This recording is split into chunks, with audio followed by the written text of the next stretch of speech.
Assalamualaikum warahmatullahi wabarakatuh. Selamat siang buat sahabatku, buat teman-temanku, saudaraku semuanya. Semoga semuanya dalam keadaan sehat walafiat dan tidak kurang satu apapun. Terima kasih juga buat teman-teman yang sudah mengunjungi Kutut Channel. Kutut Channel kita selalu menyiarkan tentang pemakaman. Pemakaman yang dimaksud adalah pemakaman itu adalah tempat di mana keberadaan kita ketika nanti kita sudah tidak bernapas. Dan kegiatan kami sehari-hari dari Solidaritas Empati Makam, tentunya saya sebagai pimpinan selalu mengingatkan kepada masyarakat bahwa kita akan berpulang. Ingat, makam tanah tidak pernah bertambah. Tetapi makam ini ya sangat penting dan vital buat kita semua karena mati sifatnya adalah hak dan urgent. Nah, buat teman-teman memang yang selama ini belum kepikiran itu, kehadiran kami hanya sekedar untuk mengingatkan bahwa kita akan berpulang.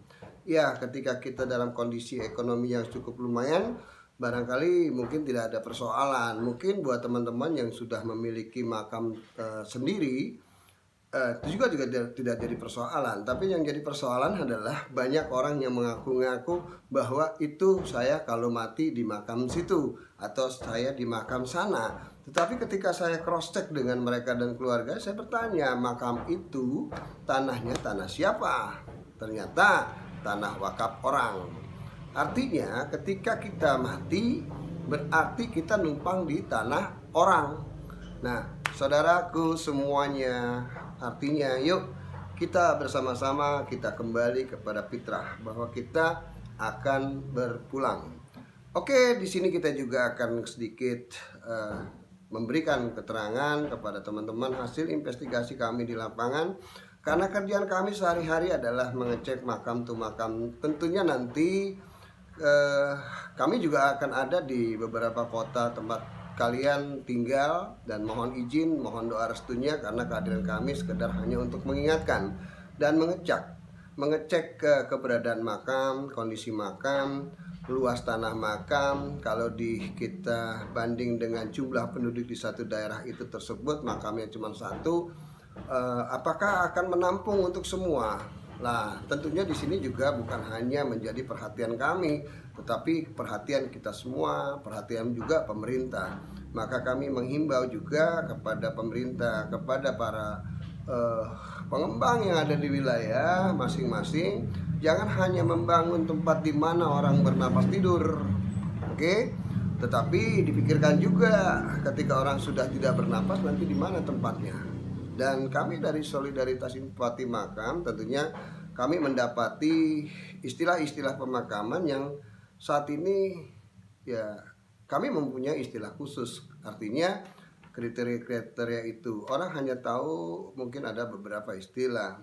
Yang pertama mungkin saya akan sampaikan ada satu istilah namanya TPU. TPU itu adalah tempat pemakaman umum. Tempat pemakaman umum yang bisa siapa saja di situ. Tetapi tentunya ada rule and regulasi yang memang dikelola oleh pemerintah daerah masing-masing. TPU ini biasanya ada blok-blok, blok muslim, blok non-muslim yang secara administrasinya juga dikelola oleh pemerintah.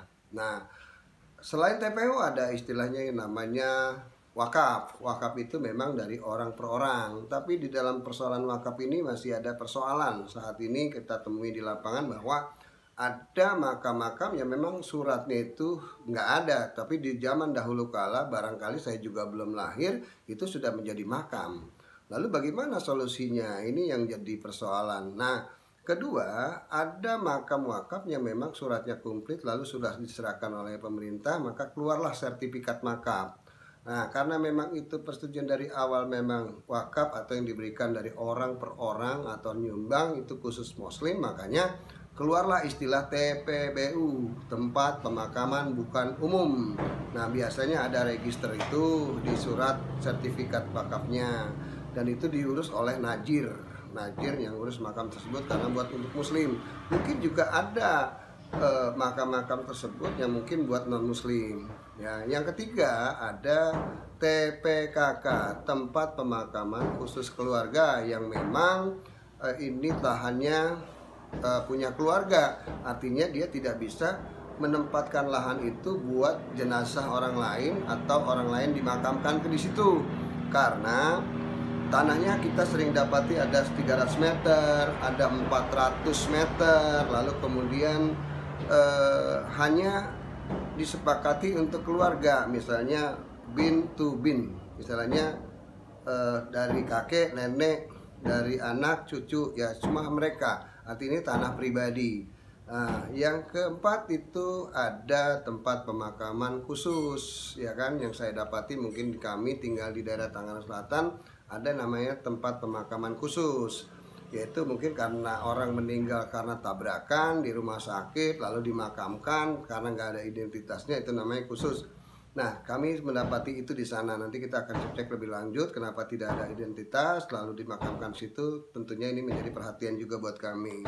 Lalu kelima itu ada makam yang dikeramatkan atau yang disebut makam keramat. Di wilayah kami Tangerang Selatan, Provinsi Banten, banyak sekali.